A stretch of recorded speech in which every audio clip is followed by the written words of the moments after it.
when you're disconnected, the good doesn't come. So when we're in judgment, we're not feeling good. It doesn't feel good to be mad at somebody or aggravated at somebody. And if you can recognize that how you feel is such an important part of your life, of how your day goes, of what you attract back to you. Because it's the same, a mini concept of if I want you to understand why it's important that you don't stay in judgment. Judgment is not a good feeling. You're mad at somebody or aggravated or somebody, or you don't think they're worthy, you're not feeling good. There's no point in time where you can honestly feel joy while you're judging somebody.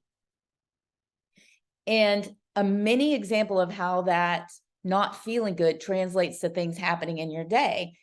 For instance, if you are aggravated or something aggravated you at work and then you're driving, how many times do we have close calls in traffic because we're distracted? It's never because we're distracted in joy. It's because we're thinking either upset or angry at something else and we're not paying enough attention, then we almost have a wreck.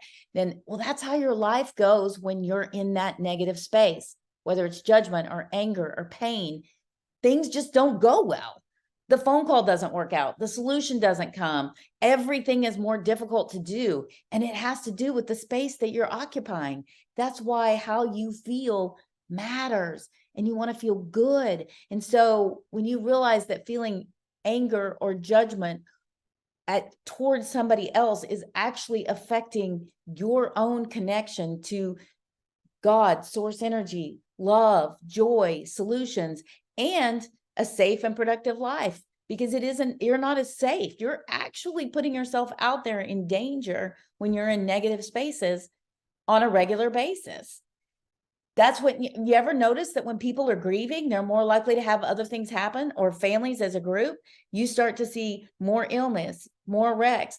How could this happen? It's happening because of the space they're occupying. And not that we can always change that in a magic moment, but being aware that that space is disconnecting is so important for how much it matters to you to change your thoughts and to make it important to let go and just send those people love.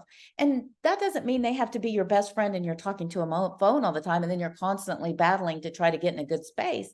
No, you get to choose the people that occupy your close spaces, but you also get to choose to release anger, judgment, sadness as much as you can. Find all the love and appreciation you can to help you cope with that, and realize that when you're missing somebody, whether it's because the relationship is estranged at that point or that person is no longer here, that there's still so much value in your relationship with them. There's still love, whether they're here on earth or they're not here on earth. And if you can access that yourself through your connection to God, so that you don't need that other person to be or do certain things, more beautiful yet in terms of how the return will come to you.